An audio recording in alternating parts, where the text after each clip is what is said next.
Good afternoon, everyone. This is Professor Shanks. I just wanted to touch base with you via recording so that way you have a reference for your ePortfolio assignment.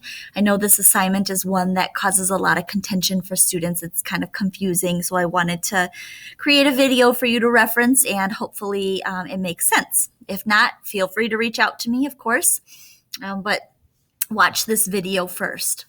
So I have my screen open to our course shell and open to the Module 3 written assignments. You can see the ePortfolio is listed here. This is something you should have started in an earlier course in your BSN program. So you should all already have an optimal resume ePortfolio started. We are just adding to it. Each course that you take through your BSN program, you will be continuing to add to your ePortfolio.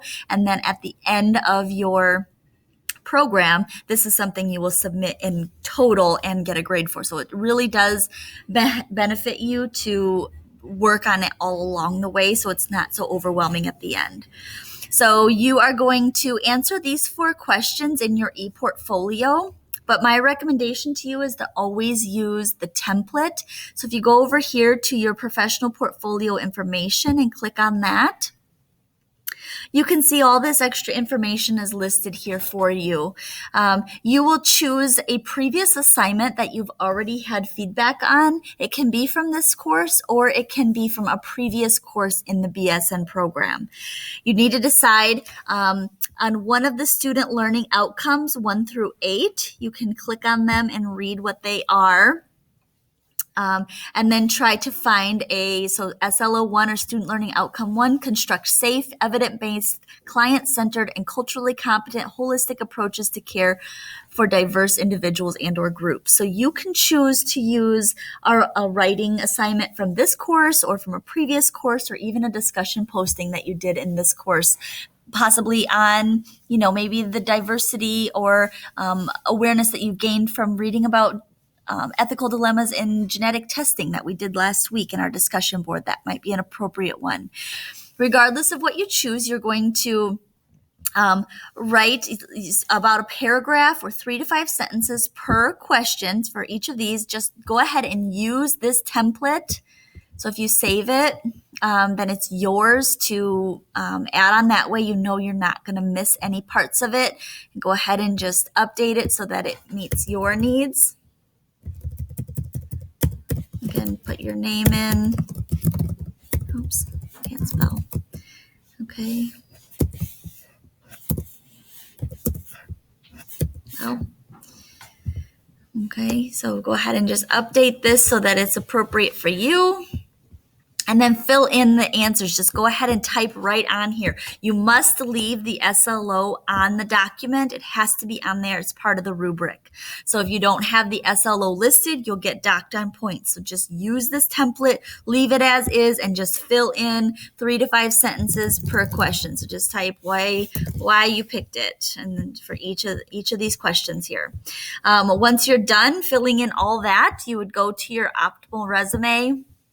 I just have a generic one here. I know mine looks different than yours because I don't have your SLOs, but it would look something like this. Instead of, these samples and references, you would have SLO1, SLO2, and so on and so forth.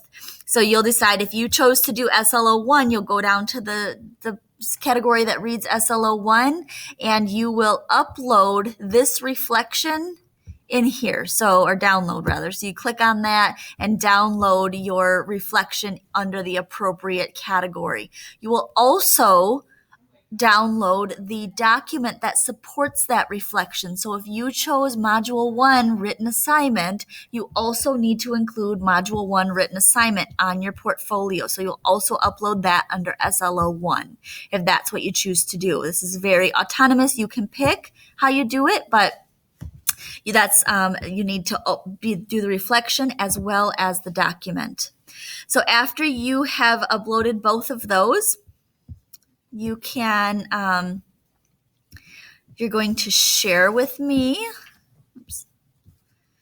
I just did this. There we go. So just copy the link, grab that, copy it, and put it on this document. Control, Control V to paste it on there. And now I've got this. So your document should look something like this. It should have your name on it, should have the student learning outcome listed on here and answering these 4 questions and the link included. Okay, so that way once I'm grading it, I can go through quickly, see that you met all the criteria, and then also access your actual document so I can assure that you included those documents on your portfolio. Okay, so in addition to, so when you get this done, you submit this document. I will not doc you if you don't use a title page, so you can just use this document only to go ahead and submit that on our course Dropbox and the supporting document. Please include the supporting document in the actual course submission. So as you can see, there are several steps that you have to go through to complete the ePortfolio assignment. Decide on your assignment, fill in this reflection, upload your reflection and your document into the Optimal resume, upload the reflection and your document onto the Dropbox. Make sure that you've included a link to your Optimal resume. I hope this helps in understanding. If there's any additional questions, feel free to reach out to me by phone, email, or course message. I hope you guys have a great night. Thanks.